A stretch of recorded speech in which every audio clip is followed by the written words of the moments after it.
주요 기도에 참석하신 여러분 주님의 이름으로 환영합니다. 이제 주악에 맞추어 묵상 기도 드림으로 기도회를 시작하겠습니다.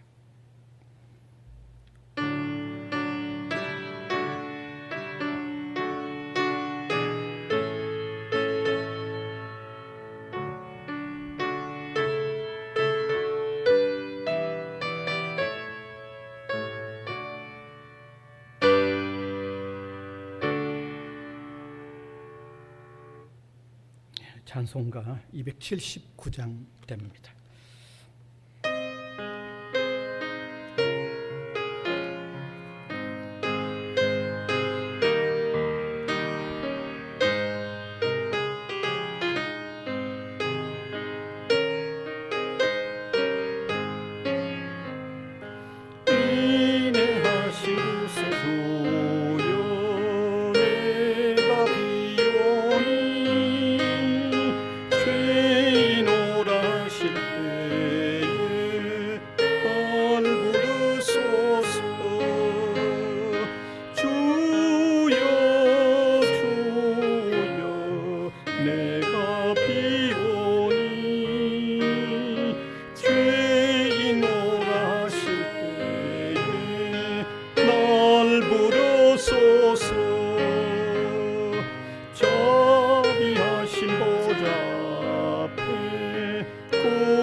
함께 기도 드리겠습니다. 무한한 위로가 오직 위로부터 우리 하나님으로부터 온다고 했습니다.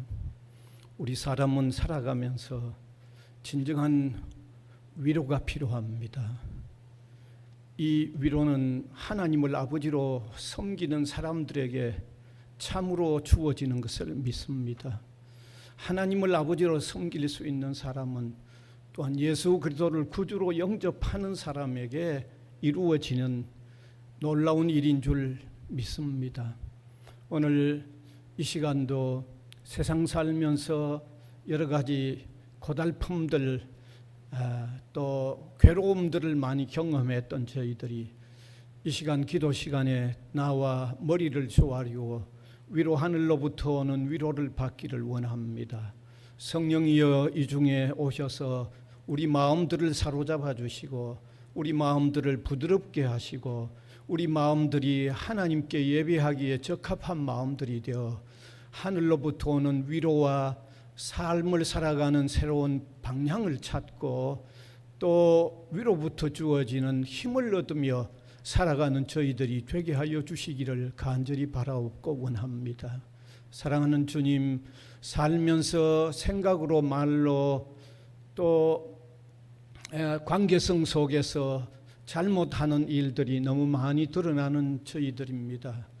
우리 스스로 선한 마음 가진다고 해서 정말 완전한 선에 이룰 수 없는 것을 살면서 너무 많이 경험합니다. 이러한 경험은 우리가 그리스도를 필요로 하는 중요한 이유가 되는 것을 깨달아 그리스도를 다소곳이 영접하는 저희들이 되게 하여 주시고, 주님 앞에 엎드리는 저희들, 잘못이 하나하나 생각나서 회개하는 저희들이 되도록 인도하여 주시기를 원하옵고 바랍니다. 특별히 오미크론과 같은 이런 변형의 또 코로나가 온 세계를 뒤덮는 이런 상황입니다. 우리나라도 더 확진자가 엄청 늘어나고 있는 이런 상황입니다. 보이지 아니하는 세균 하나에도 힘을 쓰지 못하는 우리 인간의 한계를 제대로 깨닫고 하나님의 능력의 손을 붙들고 또 도움을 바라는 이런 믿음의 사람들 되게 하여 주시기를 원하옵고 바랍니다. 사랑하는 주님, 특별히 또 우리나라는 대선을 앞에 두고 있는데 정치계의 이 혼란한 모습들, 서로 물고 뜯고 비방하며 너무 과해 보이는 이런 엄청난 정책들을 쏟아내는 이러한 모습을 보게 됩니다. 하나님이여, 우리나라에 가장 적절한 대통령이 뽑혀질 수 있도록 도와주시고, 또 선거를 하는 우리가 바르게 선거할 수 있도록 하나님이 도와주시기를 간절히 바라옵고 원합니다. 특별히 이 시간도 우리 성도들의 그 모든 가정의 사정과 그 모든 형편을 따라 건강이 필요하신 분들에게 건강의 은혜를 내려주시고, 일용할 양식과 또 필요한 물질이 어려워 도움을 구하는 손길들 위에도 적절한 은혜를 베풀어 주시기를 원하옵고 바랍니다. 흩어져 지내는 모든 성도들 위에 어려움들 없도록 하나님이 보살펴 주시기를 원하옵고 바랍니다. 이 시간도 함께 나와 이렇게 머리를 조아려 기도하는 우리 학교에 이 풀어나가야 할 이 많은 문제들도, 많은 어려움들도 잘 해결해 나갈 수 있도록 지혜를 모으게 하시고 선한 뜻이 모여지게 하시고, 무엇보다도 하나님의 도움을 구하는 일에 함께 또 머리를 조아리는 우리 모두 구성원들이 되게 하여 주시옵소서.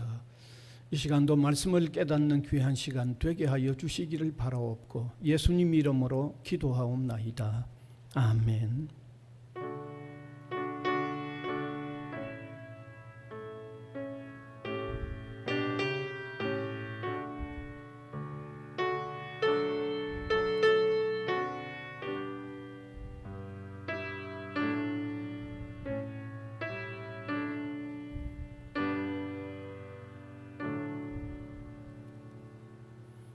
하나님의 말씀은 요한복음 5장 23절에서 29절까지 되겠습니다. 요한복음 5장 23절에서 29절. 제가 한 절, 우리 회중이 한 절 교독해서 읽어 내려가겠습니다. 23절.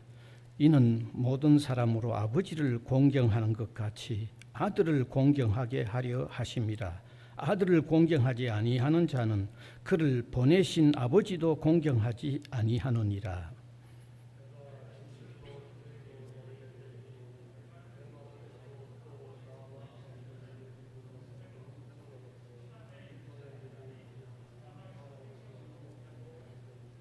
진실로 진실로 너희에게 이르노니 죽은 자들이 하나님의 아들의 음성을 들을 때가 오나니 곧 이 때라. 듣는 자는 살아나리라.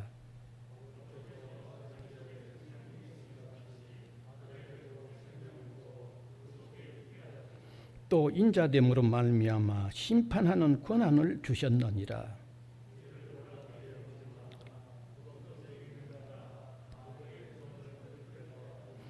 선한 일을 행한 자는 생명의 부활로, 악한 일을 행한 자는 심판의 부활로 나오리라.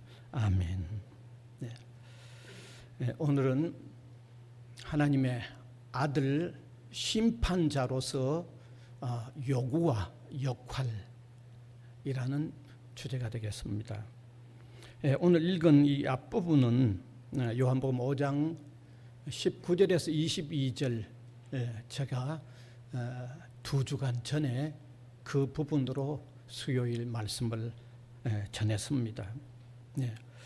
그 오늘 읽은 이 앞부분의 요한복음 5장 9절에서 22절에는 예수님이 하나님 아들 되심을 세 가지로 밝혀놓은 내용이 바로 거기 나옵니다. 아마 그때 들으셨던 내용을 아직도 기억하실는지 모르겠습니다. 19절에 보면 아들은 아버지가 하는 일을 보면서 아버지가 하는 일을 같이 행하는 것을 보더라도 아들이 된다는 것을 알 수 있다, 그렇게 말했습니다. 아버지 일을 다른 아무나 할 수 없잖아요. 우리 가정에도 마찬가지입니다. 아버지 일을 가장 가까이서 보는 아들이 아버지 일을 가장 잘합니다. 그러니까 예수님도 하나님 아버지와 함께 있는 분이기 때문에 그 하나님의 일을 가장 잘 보고 잘 할 수 있다는 거죠. 그래서 예수님이 하나님의 일을 가장 잘 하는 것을 보더라도 예수님은 자기 주장대로 하나님의 아들이 맞다는 게 19절의 내용입니다. 그리고 21절은 무슨 또 두 번째로 예수님이 하나님의 아들됨을 나타내는 건데, 그것은 인간의 생명을 주관하시는 분이 하나님이시라는 거죠. 그런데 예수님이 오셔서 죽은 사람도 살리는 생명을 주장하는 일을 하셨으니까 그걸 보더라도 예수님 자신이 하나님의 아들이 된다는 것을 21절에 밝혀놓았습니다. 그 다음에 22절은 무엇을 밝혔는가 하면 하나님만이 이 세상을 심판하는 권한이 있는데 그 심판 권한을 하나님이 예수님 아들이 되는 예수님에게도 주어서 예수님도 세상을 심판하는 권한을 가지고 있다는 거죠. 그래서 하나님이 심판권을 가졌는데 예수님도 심판권을 가진 것을 보면 예수님 자신이 하나님의 아들이라는 게 입증된다는 거죠. 그러니까 세 가지로 입증한 거예요. 오늘 읽은 이 23절부터는 무슨 내용인가 하면 예수님이 하나님의 아들을 되는 세 가지 그 입증한 사실 중에 하나님이 심판권이 있는데 아들에게도 심판권을 주어서 예수님 자신도 이 세상을 심판하는 권한을 부여받은 이 아들이 되었으니 바로 자신이 하나님처럼 세상을 심판하는 심판권을 부여받은 하나님의 아들 구원자가 되었으니 요구할 게 하나가 있고 그 다음에 역할을 하는 게 하나 있다. 그 두 가지를 오늘 밝혀놓은 내용이 조금 전에 제가 함께 읽었던 그 내용입니다. 첫 번째는 뭐냐면 심판권이 자신에게 부여된 것은 하나님 아버지에게 있는 심판권이 예수님 자신에게 부여된 것은 사람들이 하나님을 공경하는 것 같이 예수님 자신도 공경을 받아야 된다고 하는 것을 요구한 거예요. 그게 오늘 22절에서 23절입니다. 그러니까 성경이 중요한 거예요. 다른 아무리 뭐 용기를 가지라 뭐 해도 다 그건 중요하지 않아요. 성경에서 우리가 예수 믿는다고 할 때 예수님이 어떤 분인가를 믿는 게 그게 가장 중요하니까요. 자, 그러면 오늘 22절에서 23절을 같이 한번 읽으면 좋겠습니다. 아버지께서 아무도 심판하지 아니하시고 심판을 다 아들에게 맡기셨으니 이는 모든 사람으로 아버지를 공경하는 것 같이 아들을 공경하게 하려 하십니다. 아들을 공경하지 아니하는 자는 그를 보내신 아버지도 공경하지 아니하느니라. 대단히 중요합니다. 하나님께서 세상의 심판권을 예수님에게 맡겨 주심으로 하나님 아버지가 되심이 입증이 되었다고 한다면 사람들이 그 사실과 관련하여 받아들일 게 있다는 거죠. 반드시 받아들여야 되는 게 있다는 겁니다. 뭘 받아들여야 하는가 하면 먼저는 하나님께서 아들인 예수님에게 세상의 심판권을 주신 의미 속에는 하나님이 사람들로부터 경외의 대상이 되는 것처럼 예수님도 사람들로부터 경외의 대상이 되려는 의미가 있다는 그 말입니다. 좀 이해가 되실는지 모르겠습니다. 하나님이 심판권을 가져서 사람들이 하나님을 경외하잖아요. 그 심판권을 유일하게 아들 예수님도 가지고 있으니까 사람들이 예수님을 공경해야 되는 것도 함께 포함되어 있다 그 말입니다.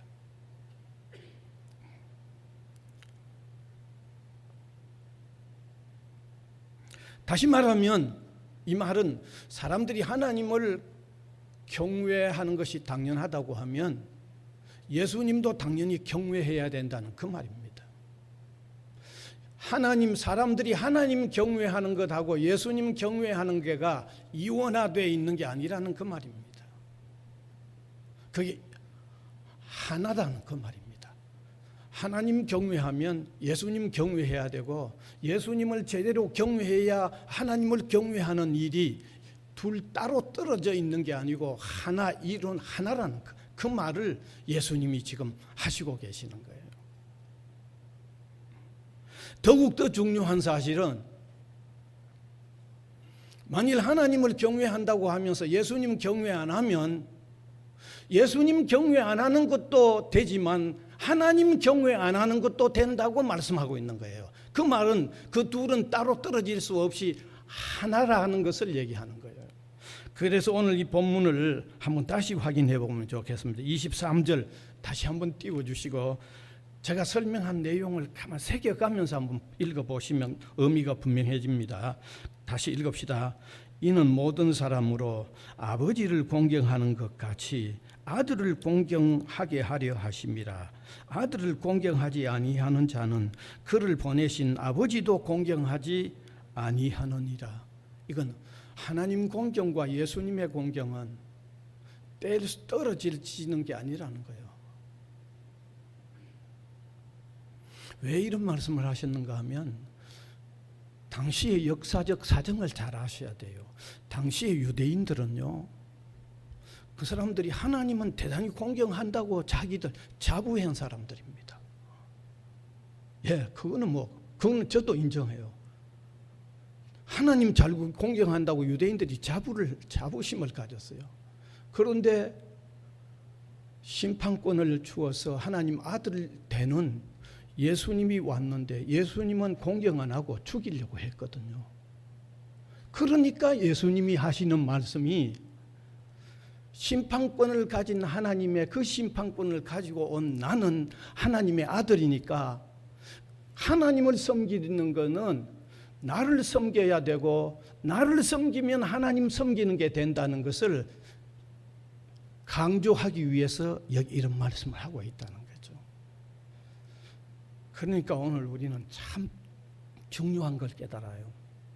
오늘 우리가 현재도 보면요, 사람들 가운데 어떤 사람들이요, 자기는 하나님은 섬긴다고 그래요.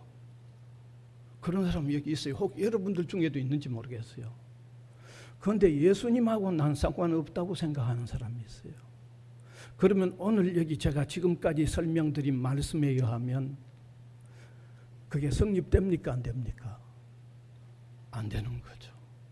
그러니까 기독교는 철저하게 누구를 영접하고 섬겨야 하나님 제대로 섬기는 거라 하는 것을 여기서 역력하게 우리에게 보여주는 거죠. 누구를 제대로 경외하고 섬겨야 하나님 제대로 공경하고 섬기게 된다는 것을 오늘 우리는 이 말씀으로 통하여 깨달으시기를 바랍니다. 예, 기독교는 예수 그리스도를 영접하여 섬기는 일 아니면 그가 하나님을 아무리 섬긴다고 해도 하나님 섬기는 사람 아니라는 걸 아시길 바랍니다. 예수님이 오늘 그 말씀을 여기서 하고 계시는 거예요. 그래서 예수 믿어야 된다는 이유, 왜 교회가 예수 믿어야 된다고 하는 이유를 그렇게 많이 강조하는지를 아시기 바랍니다. 바로 이유가 거기에 있는 겁니다. 그래서 예수님이 중요한 말씀을 하셨는데, 예수님 자기로 통하지 않고는 하나님 아버지에게로 갈 수 없다고 하는 중요한 말씀을 하셨죠. 요한복음 14장 6절입니다. 같이 읽으시면 좋겠습니다. 같이 읽읍시다. 예수께서 이르시되 내가 곧 길이요 진리요 생명이니 나로 말미암지 않고는 하나님 아버지에게로 올 자가 없다고 말씀하신 이유를, 저게 기독교의 놀라운 진리거든요.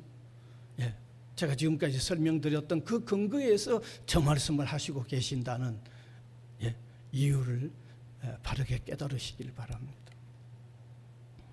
그 다음에 두 번째, 예수님이 하나님의 아들로서 하나님이 주신 심판권이 부여된 구원자로 오셨기 때문에 자신을 믿는 자는 사망에서 생명으로 옮겨지게 되는 일이 예수님으로 통하여 결정된다는 말씀을 두 번째로 하셨습니다. 24절을 읽으면 압니다. 24절 같이 읽읍시다. 시작. 내가 진실로 진실로 너희에게 이르노니 내 말을 듣고 또 나 보내신 이를 믿는 자는 영생을 얻었고 심판에 이르지 아니하나니 사망에서 생명으로 옮겼느니라. 예수님이 세상의 심판자로 구원자로 오셨으니까 바로 그 예수님을 영접하는 자는 심판을 받지 아니하고 사망에서 생명으로 옮겨지는 구원을 얻게 된다고 하는 아주 위대한 선언을 하고 있죠. 기독교의 핵심 중의 핵심인 이런 내용을 밝히고 있는 거죠. 놀라운 구원의 진리죠. 그래서 우리가 아시기 바랍니다. 예수 그리스도를 믿으면 더 이상 죄로 인하여 받는 심판은 없습니다. 알겠어요? 예수 믿는 사람은. 그리고 예수 그리스도를 구원자로 믿고 영접한 그때에 이미 구원을 얻은 생명이 됐습니다. 그러니까 많은 사람들은 자꾸 예수 믿어도 나중에 세상 떠날 때 돼봐야 구원되는지 안 되는지 그때 안다고 얘기하는데 그게 아닙니다. 성경은 예수 믿는 그때에 이미 생명을 얻었다고 얘기하고 있습니다. 진실로 예수 믿을 때, 그때 예수님을 진실로 믿을 그때 생명을 얻었다고 성경은 그렇게 되어 있습니다. 조금 전에 읽은 성경도 그렇게 되어 있잖아요. 그래서 기독교의 구원은 죄에서 사함을 받음으로 더 이상 죄에 대한 심판은 없습니다. 예수님을 믿는 그때 이미 새 생명으로 거듭났기 때문에 이미 그때 구원된 사람이 되는 겁니다. 그래서 이 사실은 고린도 후서 5장 17절이 밝히고 있는데 한번 읽어보시면 좋겠습니다. 자, 같이 읽읍시다. 그런즉 누구든지 그리스도 안에 있으면 새로운 피조물이라. 이전 것은 지나갔으니 보라 새 것이 되었다. 구원받은 새 사람이 됐다는 거죠. 언제? 그리스도 안에 있는 그때에, 예수 그리스도를 믿을 때에, 그때 이미 새 생명을 받은 새 사람이 그때 됐다고 얘기하고 있는 거죠. 이렇게 예수를 믿으면 구원을 얻고 새 생명이 되는 일은 역사의 종말에까지 계속해서 일어나고 있다는 말씀을 하고 있습니다. 그게 25절의 말씀입니다. 25절 보면 그 일은 어떤 특정한 사람에게만 한 번 있었고 그 뒤에는 없는 일이 아니라 역사의 종말에까지 예수 믿어서 새 생명이 구원을 받는 일은 늘 그때까지 계속 일어날 거라는 말씀을 하고 있습니다. 25절 같이 읽읍시다. 시작. 진실로 진실로 너희에게 이르노니 죽은 자들이 하나님의 아들의 음성을 들을 때가 오나니 곧 이때라. 듣는 자가 살아나리라. 곧 이때라는 말은 항상 얘기하는 거죠. 항상 예수님의 복음을 제대로 받아들이는 사람은 늘 살아나는 일은 계속해서 일어난다는 거죠. 바로 그 말입니다. 여기 예수님의 음성을 듣는다는 그 말은 교회가 전해주는 복음을 얘기하죠. 교회가 예수님의 음성을 들려주는 거죠. 제가 이 시간에 설교하는 것도 결국 예수님의 음성을 들려주는 거잖아요. 기독신자가 나가서 진지하게 예수님의 복음을 전하는 것도 예수님의 음성 들려주는 거예요. 그게 세상 종말에까지 예수 믿는 사람들이 계속 예수님의 교회가 그 일을 계속 해야 하는데 그건 예수님의 음성을 들려주는 일인데 그 음성을 진지하게 받아들이면 생명 얻는 일이 계속해서 일어난다는 거죠. 그러니까 여기서 우리가 깨달아야 되는 것은 교회나 기독신자는 복음 전할 때 정확하게 성경적인 사실을 전해야 돼요. 성경적인 사실을 안 전하면서 예수님 음성 들려준다고 하면 이게 모순이죠. 안 맞죠? 그래서 기독교의 설교자가 중요한 거예요. 정확하게 들려줘야 되니까. 엉뚱스럽게 들려주면서 예수님의 음성 들려준다고 하면 안 맞으니까. 그래서 설교자가 중요하고 복음을 전하는 사람, 선교사들이 복음을 정확하게 전하면서 이게 예수님의 음성이다 그래야 되죠. 엉뚱하게 들려주면서 예수님의 음성이다 그러면 그건 안 맞잖아요. 그 다음에 두 번째, 듣는 사람의 편에서도 교회나 설교자나 복음 전도자가 성경적으로 바르게 들려주는 말은 그 사람의 말이라고 듣지 말아야 된다는 거죠. 누구의 말로 들어야 된다는 얘기예요. 예수님의 음성을 듣는 것이라고 받아들으면 생명이 구원받는 일이 일어난다 그 말입니다. 그 일은 지금도 계속되고 있다는 거죠. 혹시 이 시간에 여기 앉아 계신 여러분들 중에 성경적인 설명을 정확하게 해주는 이 말씀을 어떤 자세로 듣고 있는지 모르겠어요. 진지하게 예수님의 음성 듣는 것으로 여러분이 받아들이면 여러분의 생명이 살아나는 역사가 지금도 일어납니다. 알겠어요? 지금도 일어나요. 아니 예수 믿는 사람들이 다 그래서 생명을 얻었잖아요. 저도 교회가 들려주는 음성을 제가 예수님의 음성 듣듯이 진지하게 들었기 때문에 내가 믿는 사람이 되었고 생명 얻게 되었고 제가 목사가 된 게 아니에요. 그러니까 그런 자세로 듣는 일이 대단히 중요하다는 것을 깨달으시고 이 수요 기도회지만 그런 마음으로 이 설교자가 전하는 내용을 좀 귀하게 들으셨으면 참 좋겠습니다. 그러면 생명의 역사가 일어나기 때문입니다. 자, 그 다음에 마지막 세 번째는 최종적으로 그 예수님 심판자이시면서 구원자이신 하나님의 아들 예수 그리스도로 인하여 역사의 마지막에 어떤 일이 일어나느냐.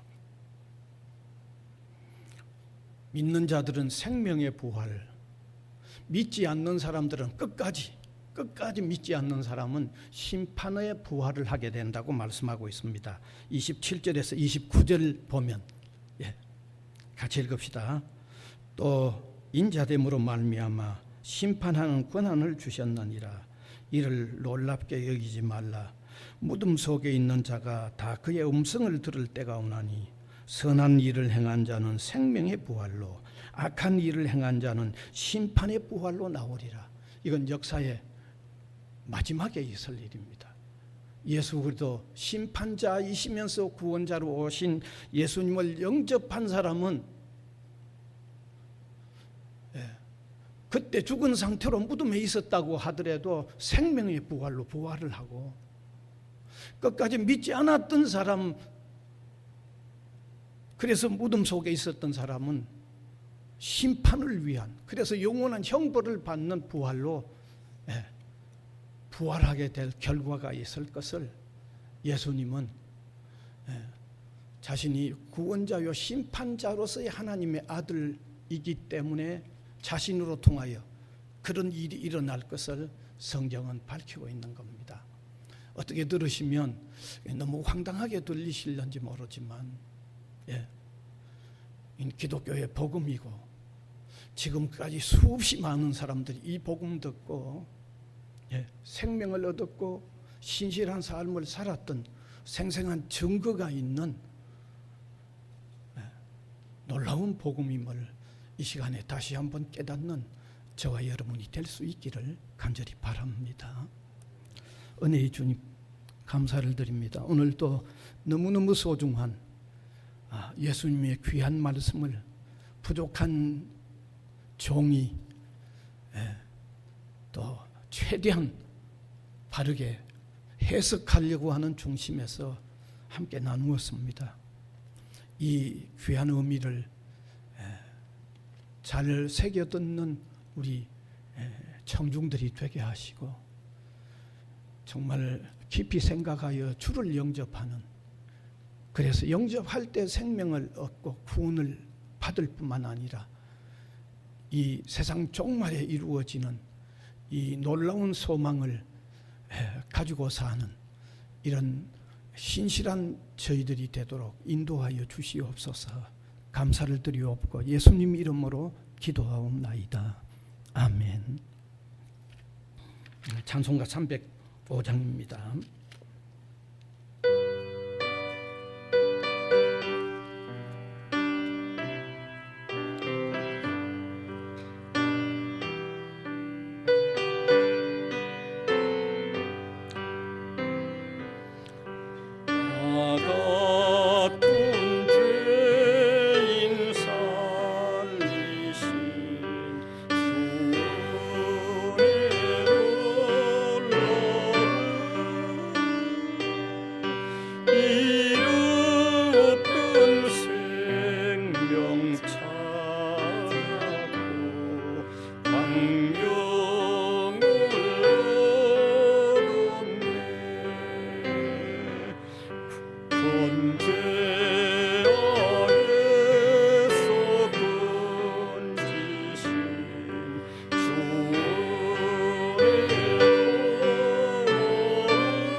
주님 가르쳐 주신 기도 드리겠습니다. 하늘에 계신 우리 아버지여, 이름이 거룩히 여김을 받으시오며 나라가 임하시오며 뜻이 하늘에서 이루어진 것 같이 땅에서도 이루어지이다. 오늘 우리에게 일용할 양식을 주시옵고 우리가 우리에게 죄 지은 자를 사하여 준 것 같이 우리 죄를 사하여 주시옵고 우리를 시험에 들게 하지 마시옵고 다만 악에서 구하시옵소서. 나라와 권세와 영광이 아버지께 영원히 있사옵나이다. 아멘.